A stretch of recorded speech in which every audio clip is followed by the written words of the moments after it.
পথশ্রী প্রকল্প শুধু নামই পথশ্রী, কিন্তু সেটা হয়ে গেছে পথশ্রী। পথশ্রী কোনো শ্রী দেখতে পাচ্ছি না, একেবারে পেচ্ছি। যাই এত এত টাকা সব দুর্নীতি হচ্ছে। এখানেও নেতা মন্ত্রীরা দুর্নীতি করছে, এখানেও নেতা মন্ত্রীরা কাটমানি করছে। একের পর এক কাট দুর্নীতিরা করে যাচ্ছে। চাকরি চুরি করলো। কি করলো? শিক্ষকদেরকে রাস্তায় বসালো, শিক্ষকদের চাকরি কেড়ে নিল। যারা যোগ্য শিক্ষক, যারা নিজের যোগ্যতায় পাশ করে চাকরি পেয়েছে, সেই শিক্ষকদের রাস্তায় নামালো, তাদের চাকরি কেড়ে দিল। শিক্ষকদের লাঠি পিটা করলো পুলিশ দিয়ে। পুলিশ শিক্ষকের পায়ে ধরছে।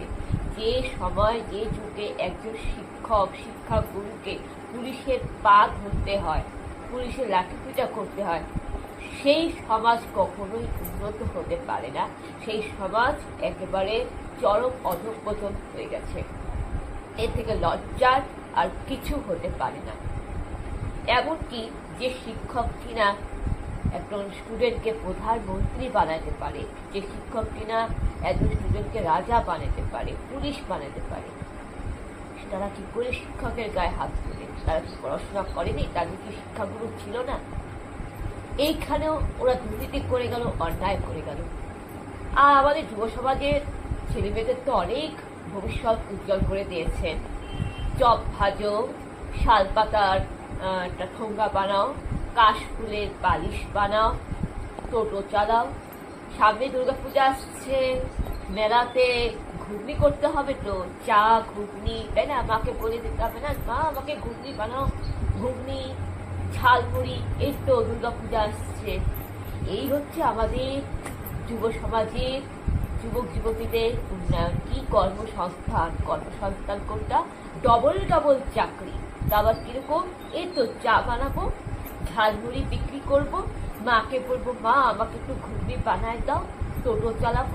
এই করে আমাদের একেবারে অন্ধকার রাস্তায় ঠেলে দিয়েছে। আমাদের যুব সমাজকে, যুবক যুবতী ছেলে মেয়েদের বেকার বানিয়েছে, রাস্তার ভিখারি বানিয়েছে। তাই আমি ফকির হয়ে ভিডিও লাইফে আপনার কাছে ভিডিওটা শেয়ার করতে আপনার কাছে আসছি। কারণ আমি ফকির, তার দয়া, সবই উনার দয়া, সবই উনারই কৃপা। উনার কৃপায় আমরা সবাই ফকির। এইটা হচ্ছে যুব সমাজের ভবিষ্যৎ একেবারে অন্ধকারের দিকে ঠেলে দিয়েছে। তারপরে উনি কি করেছেন? নারীদের সম্মান। ওরে বাপরে বাপ, নারীদের সম্মান, বাপরে বাপ। সিভিক পুলিশ চারিদিকে, বাবা যত নারীদের অসম্মান হচ্ছে তার পিছনে দায়ী সিভিক। তা এবার কি সিভিক সবকিছুই যদি সিভিক হয়, তাহলে কোনদিন দেখা যাবে যে পশ্চিমবঙ্গটা আবার সিভিক রাজ্য না হয়ে যায়। এত জায়গায় সিভিক। আরজি করের অভয়াকে মানল। পাঁশকুড়ার একটা বাচ্চা ছেলে ক্লাস 4 পড়ে, 10 টাকা চিপসের জন্য মরল। সব জায়গায় সিভিক পুলিশের দাদাগিরি। আর এর জন্য দায়ীকে রাজ্য সরকার। সব জায়গায় সিভিক। স্বাস্থ্য দুর্নীতি করলো, স্বাস্থ্য চুরি করলো, জাল ওষুধের কারবারি, অর্গান পাচার, মানব দেহ পাচার, ডেড বডি পাচার, চিকিৎসার গাফিলতি, চিকিৎসা ক্ষেত্রে দুর্নীতির জন্য দায়ী নেতা মন্ত্রীরা। ডাক্তারদের পথে বসানো, ডাক্তারদের মারধর করলো, ডাক্তারদের অপমান করলো, আইনজীবীদের অপমান করলো। কসবা ল কলেজ কাণ্ডটা, একজন আইনজীবী কিনা আইনজীবী মহিলাকে রেপ করছে, ধর্ষণ করছে, সেই আইনজীবীর দাদাগিরি ভাবুন। সব কলেজে, বাবা কলেজে তো মানে কি বলবো, কলেজে একেবারে উৎসব। কলেজটা তো কলেজ না, যেন ছাত্রতাল উৎসব। কলেজে বিয়া হয়, কলেজে নাকি আবার মাসাজ সেন্টার খোলা হয়, গা হাত পা টিপে দেওয়া হয়। কলেজে মদ, দারু, ড্রাগের নেশা, নানা রকমের দুর্নীতি, নানা রকম বাজে কাজ কলেজে হয় এবং র্যাগিং হয়। ছেলে মেয়েদের পড়তে দেবে না কেন? ইউনিয়ন ক্লাসের দাদা দিদিরা, জিএস যারা কলেজের জিএস দাদাগিরি, ইউনিয়ন ক্লাসে ওরা স্টুডেন্টদেরকে নিয়ে যাবে ইউনিয়ন রুমে, ওদের মনোরঞ্জন করতে হবে, ক্লাস করতে দিবে না। ওরা কলেজ না তো, ওটা কোথাকার কলেজ? গুন্ডার কারখানা তৈরি করে দেওয়া হয়েছে প্রত্যেকটা কলেজে। এই সব কিছু পিছনে দায়ীকে নেতা মন্ত্রীরা। আর এটা কার দায়ী? শাসক দলের নেতা মন্ত্রী, রাজ্য সরকার দায়ী। তাই এই দুর্নীতির বিরুদ্ধে আপনি প্রতিবাদ করবেন না? আপনি অন্যায়টাকে সমর্থন করবেন? আর এই এত কিছু হয়ে যাচ্ছে, এটার কোনো সুরাহা নাই, কোনো ব্যবস্থা নাই। আর এদিকে উনি লক্ষ্মী ভান্ডার দিয়েছেন। লক্ষ্মী ভান্ডার দিয়ে কি হলো?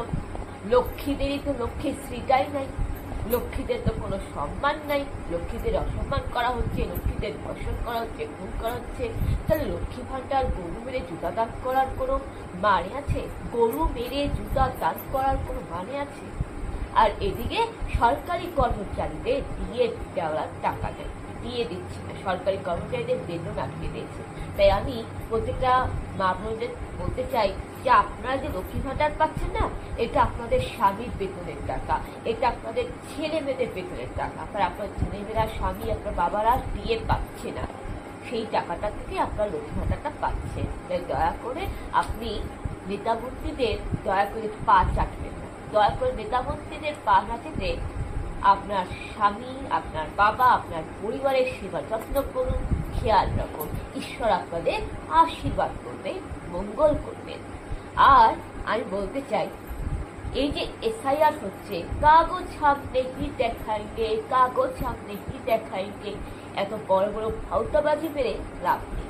শুনে যদি হাইকোর্ট যদি বলে, সুপ্রিম কোর্ট যদি বলে যে এসআইআর করতে, ভোটার তালিকা লিস্ট করতে আপনাকে সহযোগিতা করতে হবে, আপনাকে আপনার ডকুমেন্ট দেখাতে হবে, কাগজ দেখাতে হবে, যদি নির্বাচন কমিশন যদি চায়, যদি স্বরাষ্ট্রমন্ত্রী যদি চায়, তাহলে আপনি 100% কাগজ দেখাতে বাধ্য। এটা আপনার নাগরিকের মৌলিক কর্তব্য। এটা ভারতীয় সংবিধান বলে। ভারতীয় সংবিধানে আমাদের নাগরিকের মৌলিক কর্তব্য রয়েছে রাষ্ট্রের কাজে রাষ্ট্রকে সহযোগিতা করা, দেশের জন্য দেশের কাজে সহযোগিতা করা।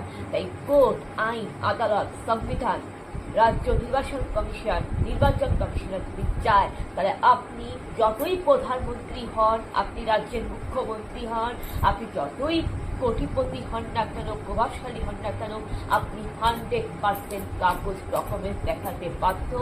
এনআরসির জন্য, এসআইআর এর জন্য, এটা আপনার করে। কিন্তু আপনি কাগজ দেখাবেন না, আর সবাইকে আপনি ব্রেন ওয়াশ করছেন। আর সেই বুদ্ধিজীবী মানুষগুলো নেতা মন্ত্রীদের তাল দেওয়া বেড়াচ্ছে, বুদ্ধিজীবী মানুষগুলো নেতা মন্ত্রীদের তাল দিচ্ছে, কাগজ আমি দেখাবো না, কাগজ আমি দেখাবো না। কিন্তু যখন আপনারা ঘুরতে যান, আপনারা রেস্টুরেন্টে যান, হোটেল বুক করতে যান, কোনো ট্যুরে ঘুরতে যান, কি করে আপনাদের পকেট থেকে কাগজ বের হয়? একটা মানুষের তো বার্থ সার্টিফিকেট থাকবে, জন্মের শংসাপত্র থাকবে, বার্থ সার্টিফিকেট কি নেই? ঠিক আছে, ধরে নিলাম আপনার কাছে নেই। মাধ্যমিকের অ্যাডমিট কার্ড, মাধ্যমিকের আধার কার্ড, স্কুলের সার্টিফিকেট, কলেজের সার্টিফিকেট, সেটাও কি নাই? তাহলে কি ধরে নেব যে আপনি স্কুলে পড়াশোনা করেননি, আপনি অশিক্ষিত মূর্খ? ঠিক আছে। আচ্ছা, আপনি যদি এসটি এসসি ওবিসি হন, কাস্ট সার্টিফিকেট তো থাকবে, সেটাও কি নেই?